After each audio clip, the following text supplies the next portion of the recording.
Olá, queridos companheiros, que bom que estamos aqui novamente nesta casa, reunidos com alegria de estar sob esse teto, alegria de estarmos falando e refletindo sobre a doutrina espírita, sobre o Evangelho, alegria, enfim, de nos reunirmos. Eu quero fazer um convite a vocês, com esse objetivo de nos reunirmos, um convite sobre o nosso 34º encontro sobre o Livro dos Espíritos, que carinhosamente nós chamamos de Encontro de Carnaval. Vai acontecer nos dias 27 e 28 de fevereiro e no dia 1º de março. Será sempre de 9 às 12h40. Todo transmitido via internet no site do YouTube, no site da casa. Para se inscrever, precisamos acessar o site da casa, www.rita.org.br, e fazermos nossa inscrição para esse evento. Aí receberemos os links e todas as orientações necessárias. O convite está feito, será uma alegria enorme estarmos juntos refletindo sobre o Evangelho de Jesus. O tema é dos melhores, pelo menos para mim, fala de paz, fala de pacificação, e acho que é o que precisamos neste mundo, neste momento. Bem, vamos fazer nossa prece de abertura neste momento. Vamos lá.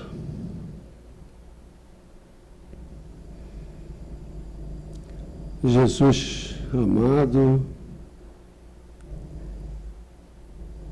te agradecemos, Senhor, por estarmos aqui refletindo sobre os teus exemplos de vida, sobre o teu Evangelho, refletindo sobre a doutrina espírita.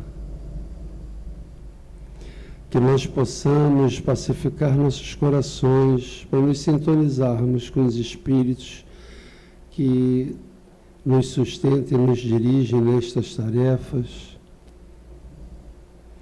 Que possamos amansar nossos corações, dulcificar nossos corações, para melhor discernirmos sobre os ensinamentos desta doutrina encantadora. Assim, envolvidos nesta paz, envolvidos nesta vibração, pedimos que seja acolhida com maior carinho as reflexões que Maria Regina Agostini, querida trabalhadora da casa, nos trará neste momento. Graças a Deus. Conosco, querida Regina. Obrigada. Vamos iniciar então as nossas reflexões desta manhã. E como toda terça-feira nós estamos acompanhando o livro Encontro Marcado, né? Emmanuel, sob a psicografia de Chico Xavier. E hoje nós vamos refletir sobre a página número 38, e é uma página que nos traz como título Socorro e Benevolência, mas que Emmanuel trata como tema principal da reflexão que ele vai nos trazer, o tema da caridade e da perseverança. Então, logo iniciando, a nossa reflexão, nós precisamos pensar na palavra perseverança, perseverar. Quando é que nós já temos esse desejo, de perseverar, de continuar, de não deixar de fazer algo que, de alguma maneira, nosso entendimento já nos conduz a realizá-lo. Quando nós entendemos o valor daquela ação, o valor daquele movimento, isso gera em nós esse movimento de perseverar. Nem sempre esse movimento ele é contínuo. Muitas vezes nós nos desgastamos, algumas vezes nós nos tumultuamos diante das resoluções tomadas, porque elas vão exigir de nós uma série de posturas, né? A primeira postura seria reconhecer o valor. Reconhecer o valor e reconhecer que para nós atingirmos aquele objetivo, possivelmente será necessário rever muitas das nossas posições, pensamentos, ideias, né? Crenças que nós construímos ao longo do nosso processo evolutivo nas mais diferentes posições sociais, econômicas, culturais, e que ainda hoje refletem em nós, no nosso comportamento e nas nossas ideias. Então, hoje, né, com o estudo da doutrina espírita, quando nós adentramos neste novo manancial de ideias, muitos de nós novo, para outros já a reflexo, né, ou já trazendo, relembrando algo que já estava construído, nós nos deparamos com uma série de ideias novas e que necessitamos, de alguma maneira, rever as nossas próprias posições, né? Diante da sociedade, diante de nós mesmos e diante daqueles que dividem conosco este momento evolutivo. Então, perseverar num desejo de algo que foi percebido, entendido, acolhido racionalmente como uma necessidade para a nossa própria evolução. E outra questão é que ele fala de caridade, né? Nós confundimos, a sociedade, nós mesmos, né, de alguma maneira, sempre confundimos a palavra caridade com a doação de algo material.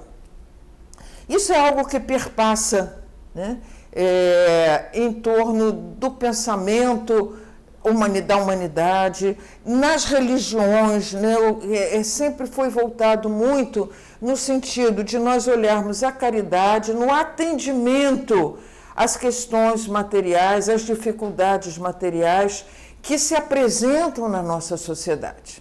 E aí nós vamos, né, buscar no próprio livro dos Espíritos, tá, todas as noções que hoje a doutrina espírita nos traz a respeito de justiça, amor e caridade, né? Emmanuel, na sua página, ele traz para nós exatamente todos esses movimentos que nós fazemos. Ao iniciarmos uma reflexão, ao iniciarmos ou acolhermos algo de novo, existe em nós sempre um movimento, né, muito intenso de nós irmos impulsionados numa determinada direção, às vezes até atabalhoadamente, sem reflexões profundas a respeito de como agir naquelas situações. E isso muitas vezes nos leva a determinados impulsos que não conseguimos manter ao longo do trabalho que é necessário para o nosso atendimento e o atendimento daquilo que nós estamos visualizando como uma necessidade. E todo o capítulo, toda a sua página, ele vai trazer exatamente essas questões, né? Como é fácil seguir o caminho da caridade até o meio. E aí começam a ter as dificuldades naturais do nosso próprio entendimento, né? Daquilo que nós trazemos ainda como resquícios de preconceitos, muitas vezes, de ideias que nós construímos, como já colocamos aqui, em outras circunstâncias e situações, e nos deparamos, às vezes, com circunstâncias e situações que nos deixam... como é que seria a palavra? Desgostosos com o movimento que nós estamos buscando fazer. E aí a gente se serve, né, tanto do Evangelho quanto da doutrina espírita para nós pensarmos e fazermos algumas reflexões. No Lei de Justiça, Amor e Caridade, Kardec, né, vai questionar a espiritualidade sobre a questão, primeiro, da justiça. O que é justo? Né? E Kardec, os espíritos vão trazer para nós, logicamente, né, muito sabiamente, que existem duas questões importantes aqui. Primeiro, se nós atentarmos para a questão, né, da justiça estabelecida no mundo material pela nossa sociedade. E a justiça, que é a justiça estabelecida pelas leis de Deus. E ele nos coloca justamente para que nós possamos pensar sobre isso, como essa justiça estabelecida pela lei humana, como ela vai se transformando ao longo do processo evolutivo, a partir da possibilidade de compreensão da humanidade, dos espíritos, da sua própria realidade e das necessidades do conjunto num determinado atendimento a nós e àqueles que convivem conosco.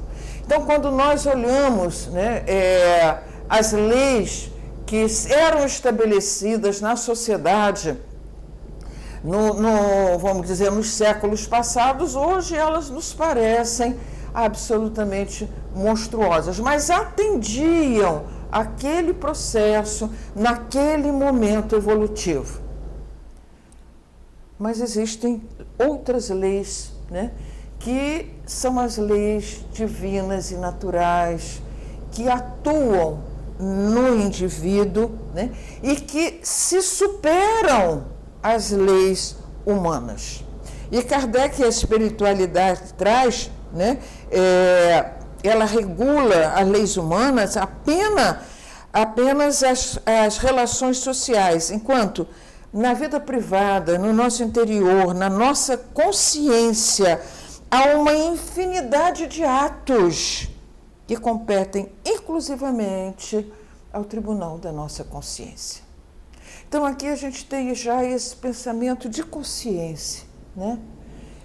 Cada um de nós foi construindo, nós construímos esse nosso entendimento, nós trazemos em nós, né, a possibilidade do desenvolver da nossa consciência, passo a passo, situação a situação, nos aproximando cada vez mais, buscando nos aproximar, né, cada vez mais daquela que é a lei maior que rege, né, a toda a humanidade e que rege os nossos destinos.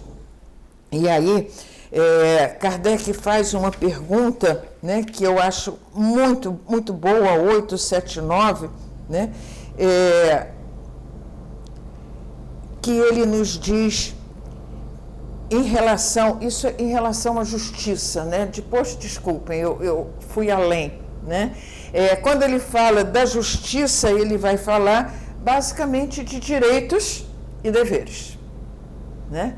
E essa questão de direito ainda é algo muito, muito difícil, porque nós estabelecemos para nós, cada um de nós, muitas por conta daquilo que nós já entendemos, por aquilo que nós já compreendemos das leis, direitos ainda que nem sempre estão adequados à lei de Deus. E deveres, muitas vezes, nós nem sempre temos a consciência plena do que seja. E Kardec, então, pergunta como definir, né,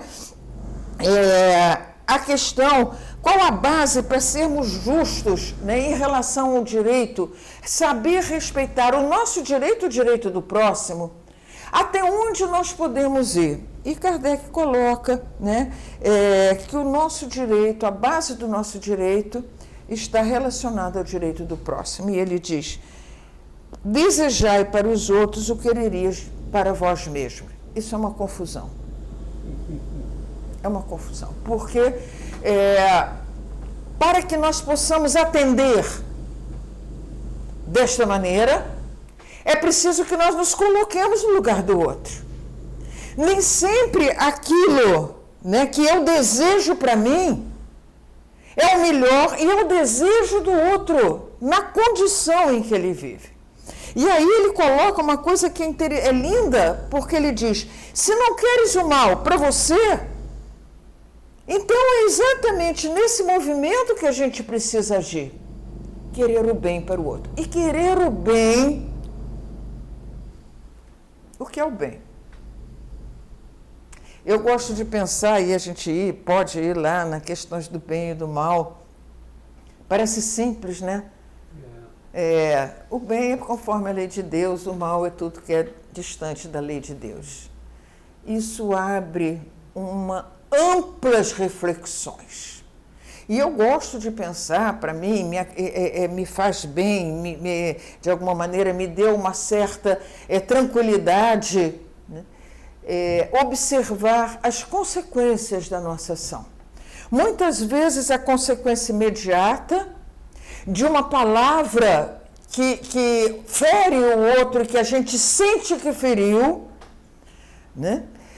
E às vezes nem sempre pode ser imediato, a gente precisa do tempo para perceber se aquelas ações foram ações que promoveram o bem ou se ainda, por mais que nós tenhamos o desejo de fazer, ainda não aprendemos a melhor forma de realizar. Então, o tempo todo nós estamos hoje, né, refletindo, buscando, analisando, e às vezes a gente fica até um pouco cansado, né?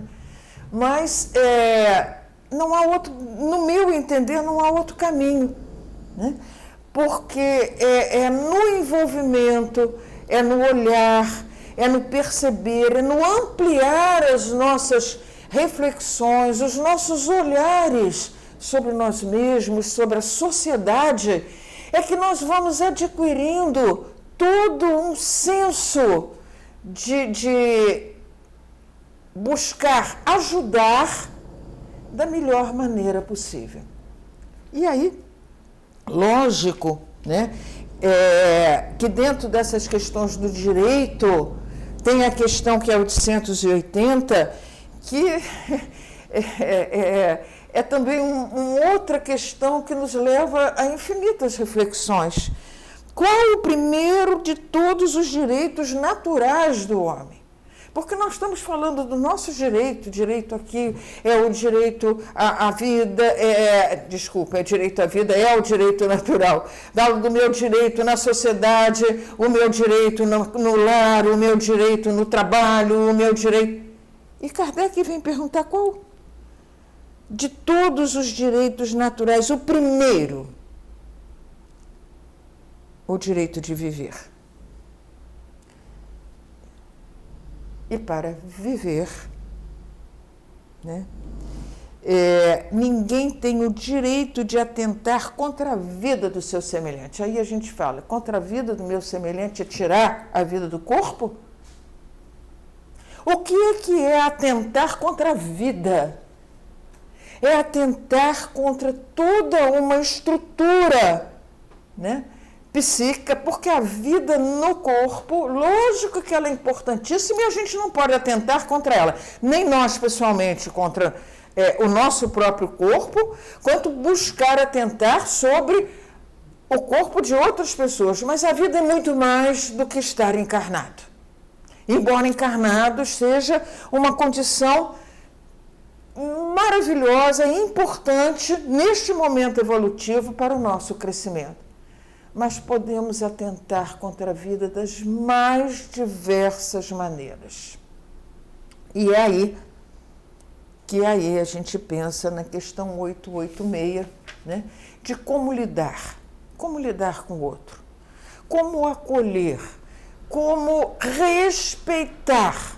Ele tem o direito de ser quem ele é. Eu não preciso compactuar com todas as posições que cada um daqueles que convivem conosco assumem nesse momento evolutivo. Mas eu tenho o dever de respeitar. E respeitar não é compactuar. E para que nós possamos, de alguma maneira, trabalhar nesse sentido, é preciso entender que cada um de nós tem uma história. que cada um de nós construiu ao longo desse processo os seus valores, as suas ideias, os seus preconceitos, muitas vezes, né? E que ainda surgem nesta encarnação, bloqueando muitas vezes o nosso caminhar e as nossas relações com aqueles que conosco convivem. E aí, Kardec pergunta, né, qual é o verdadeiro sentido da palavra caridade? E ele diz indulgência, benevolência, indulgência e perdão das ofensas. Aí nós ficamos refletindo, né, sobre essas questões, né? O que é indulgência? Né? Eu estava escutando há pouco tempo uma palestra do Haroldo e ele falava que indulgência é o amor com que a gente olha a imperfeição do outro. Da mesma maneira, eu achei tão bonito isso, como eu gostaria, eu preciso que o outro tenha indulgência, me olhe ainda naquilo que são as minhas imperfeições, porque todos nós a temos, né?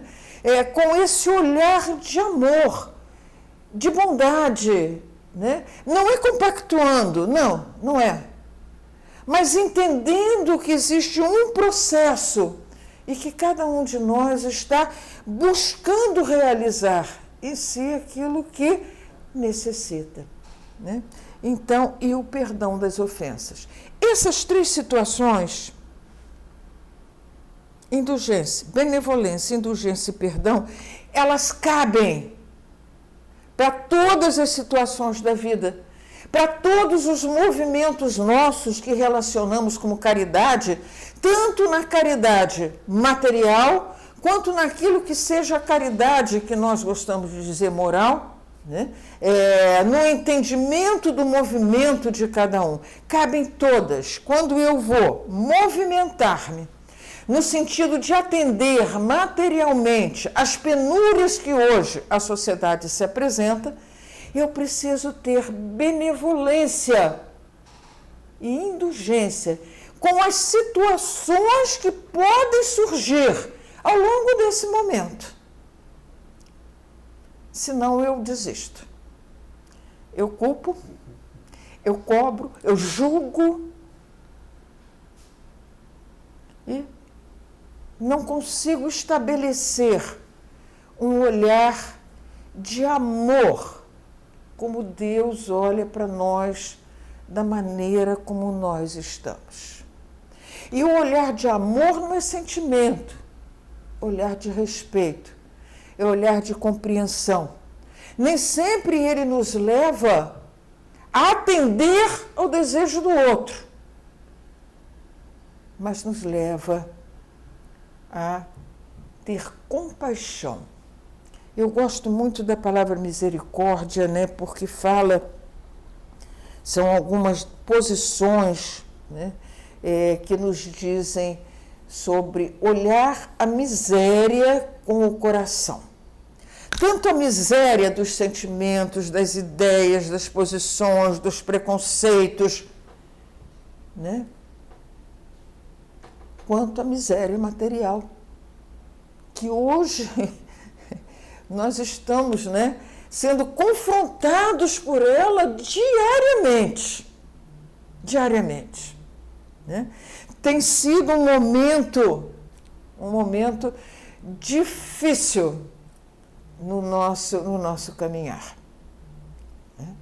Porque ela está explícita no nosso dia a dia, né?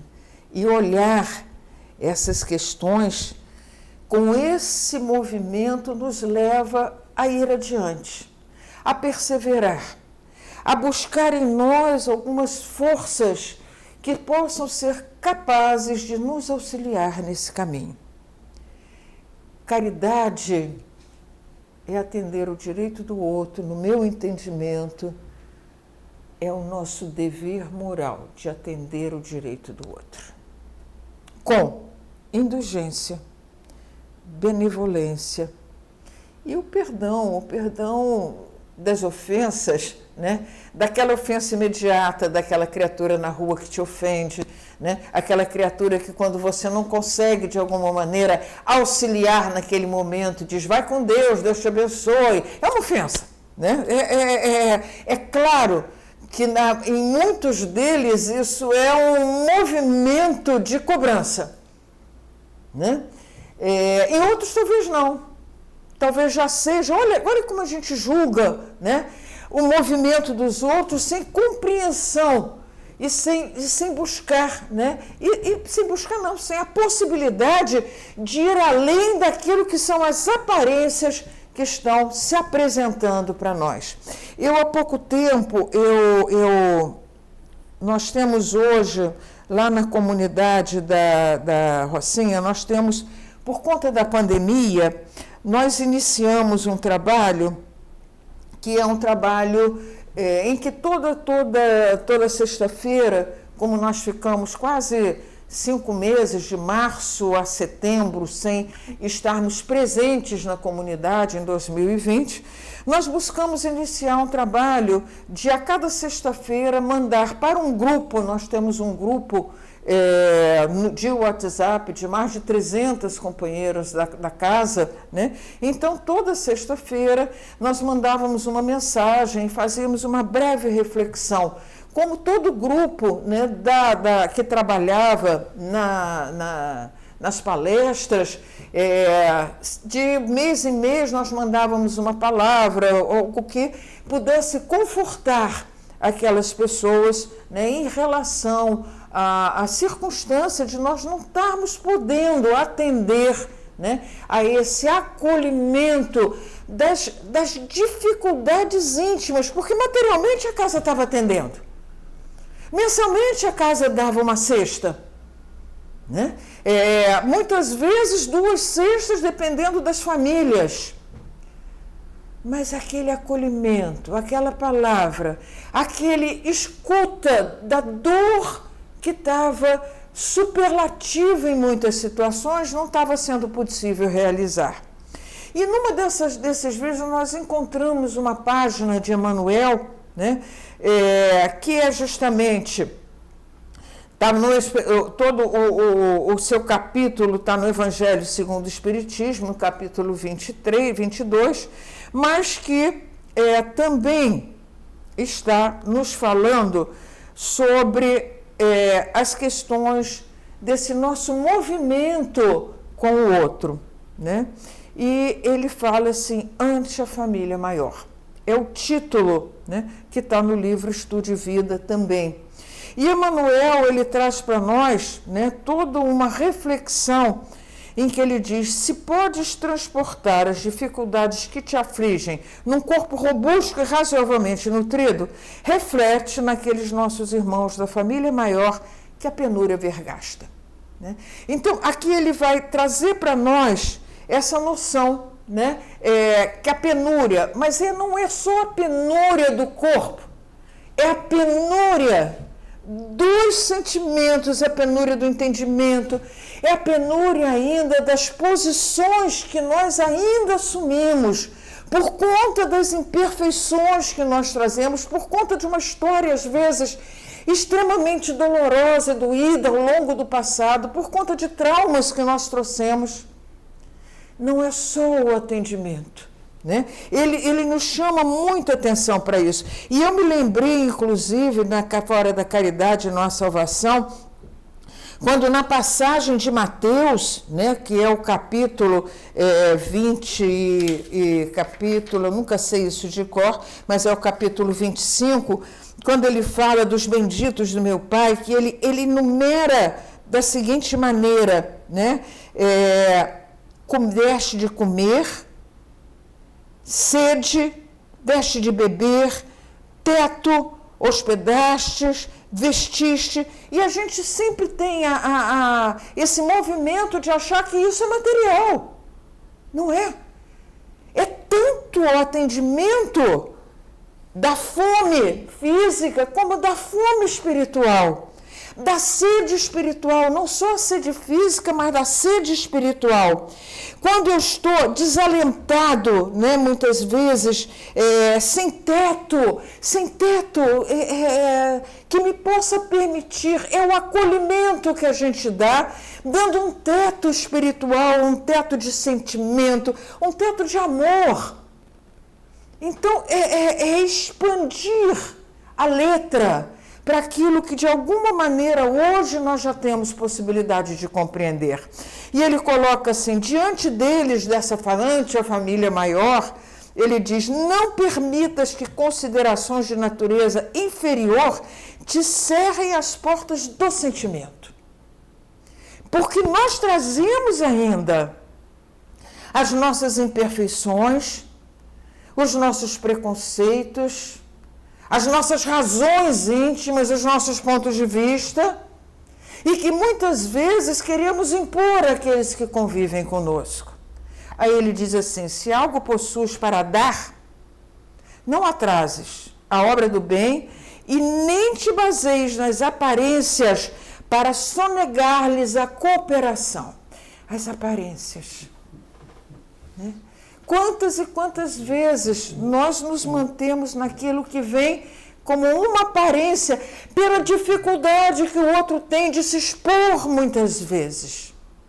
E essa aparência pode ser material, como pode ser aparência da brutalidade, aparência da agressão das palavras que muitas vezes nos chegam, né?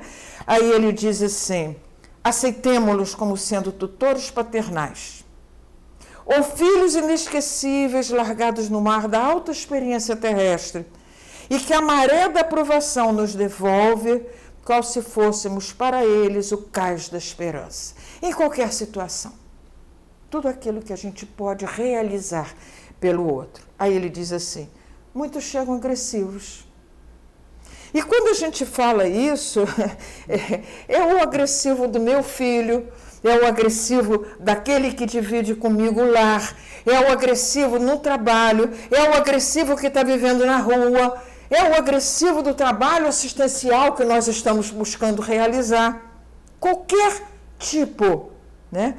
Entretanto, não julgues, sejam eles especuladores da violência.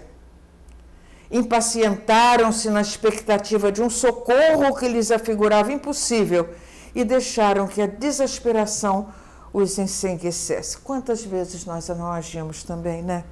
Com agressividade, por conta dos desejos que não foram realizados, por conta das expectativas que nós fizemos em relação a algumas situações e que não ocorreram. E que ainda não aprendemos a aceitar com serenidade e agredimos aqueles que muitas vezes estão dividindo conosco qualquer momento que seja na rua, seja numa loja, seja na nossa casa. Outros se apresentam marcados por hábitos lastimáveis. Todavia, não admitas estejam na posição de escravos irresgatáveis do vício. Vício. Qualquer tipo de vício. Qualquer tipo de vício. Daquela atitude que leva à derrocada, né? Porque vício é algo que qualquer um deles, é o vício de falar mal, é o vício da maledicência, é o vício da gula, é o vício do álcool, é o vício, qualquer tipo de vício, né? Aí ele diz assim, atravessam longas trilhas de sombra e, desenganados quanto à chegada de alguém que lhes fizesse luz no caminho, tombaram, desprevenidos nos precipícios da margem. Surpreendemos os que aparecem exteriormente bem postos e aqueles que dão a ideia de criaturas destituídas de qualquer noção de higiene, mas não creias por isso, vivam acomodados à impostura e ao relaxamento, um a um, carregam desditas enfermidades, tristeza e desilusão. Eu, quando li essa página, me lembrei muito, né? Quando nós começamos o nosso trabalho na comunidade, né? E que as crianças chegavam para nós sujas, muitas vezes com os odores. E quantas vezes a gente julgava aquilo e até nós podemos perceber, né, as dificuldades reais daquelas famílias para poder auxiliar. Né? E acolhe, ampara e busca auxiliar. Né? Não duvidamos de que existem em alguns raros deles orgulho e sovinice, sem dúvida nenhuma, como existe em nós, né? No entanto, isso nunca sucede no tamanho e na extensão da avareza e da vaidade que se oculta em nós, os companheiros indicados a estender-lhes a mão. Se rogam auxílio, não poderiam ostentar maior credencial de necessidade que a dor de pedir. Para alguns, né? Outros estão viciados, é um vício. Né? Sobretudo, convém acrescentar que nenhum deles espera possamos resolver-lhes todos os problemas cruciais do destino.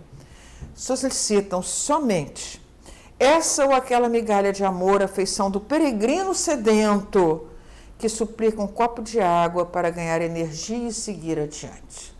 Suplica uma palavra, um copo d'água, um acolhimento, um olhar de amor, um abraço, para poder seguir adiante.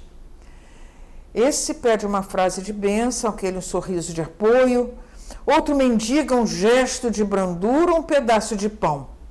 Abençoa-os e faze em favor deles quanto possas, sem te esqueceres de que o eterno amigo nos segue os passos em divino silêncio, após haver dito a cada um de nós na acústica dos séculos: em verdade, tudo aquilo que fizeste ao menor dos pequeninos, a mim o fizeste. Voltamos para Mateus, capítulo 25, versículos de 31 a 46, né? Quando, né, é solicitado a Jesus aquela questão, né, justamente como alcançaremos a posse do reino dos céus.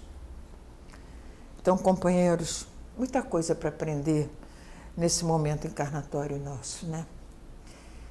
Mas tantas oportunidades que se apresentam hoje para nós. Ter novos olhares, olhar aqueles que dividem conosco. A doutrina espírita nos auxilia profundamente a entender este momento, as dificuldades nossas e as possibilidades que nós já trazemos para buscar auxiliar. Porque é neste auxílio que nós vamos nos libertando de nós mesmos. Nós vamos construindo em nós novos olhares, nós vamos derrubando preconceitos, modificando pontos de vistas, de forma a que o nosso olhar possa, de alguma maneira, abranger com mais clareza as leis de Deus e que elas possam atuar em nós. Então, toda essa página que nos fala, né, de benevolência, de caridade, como benevolência, indulgência, perdão, em todas as circunstâncias da nossa vida, né, tanto naquelas em que nós atuamos para atender à fome física quanto à fome espiritual, que nós possamos nos valer da espiritualidade superior na sustentação da nossa vontade de perseverarmos neste caminho que a doutrina espírita hoje apresenta para nós, por já termos, de alguma forma, compreendido que este caminho é o caminho da nossa futura liberdade, né? Nos libertando das circunstâncias que hoje ainda promovem em nós dores e desconfortos. Que possamos contar, né, com a ajuda dos amigos, e contamos, né, com a prece, com os amigos que conosco dividem essa encarnação, que nos amparam e nos sustentam tantas vezes quando nós cambaleamos ainda, porque socorrem, né? Estamos a caminho. E que esse caminho possa nos auxiliar e auxiliar aqueles que conosco convivem, para que juntos possamos alcançar um estado de espírito mais tranquilo e sereno, né, mais pacificados naquilo que precisamos realizar. Espero que tenha contribuído com essa reflexão com aqueles que estejam junto a nós, buscando também realizar essas novos olhares. E que Jesus nos abençoe.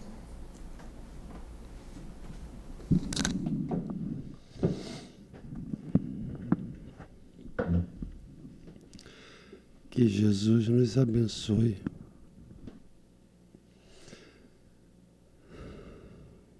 Obrigado, mestre querido. Obrigado por teus exemplos. Mas obrigado, mestre, por essa falange de espíritos que trabalham em teu nome, nos trazendo reflexões que tanto nos tocam o coração, reflexões que às vezes nos envergonham,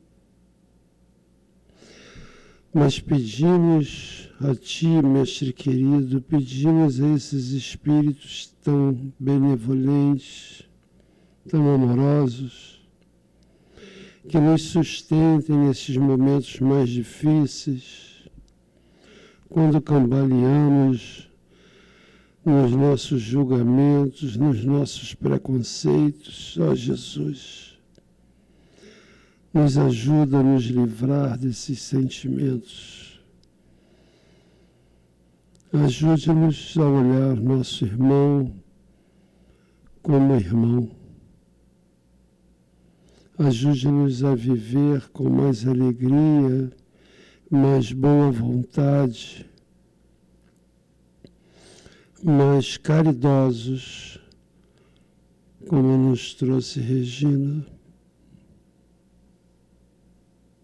Obrigado, mestre querido, por estarmos aqui nesta casa de amor, fazendo essas reflexões, e que nós possamos colocá-las no nosso dia a dia, trazer essas reflexões até as nossas mãos, para obrarmos em teu nome.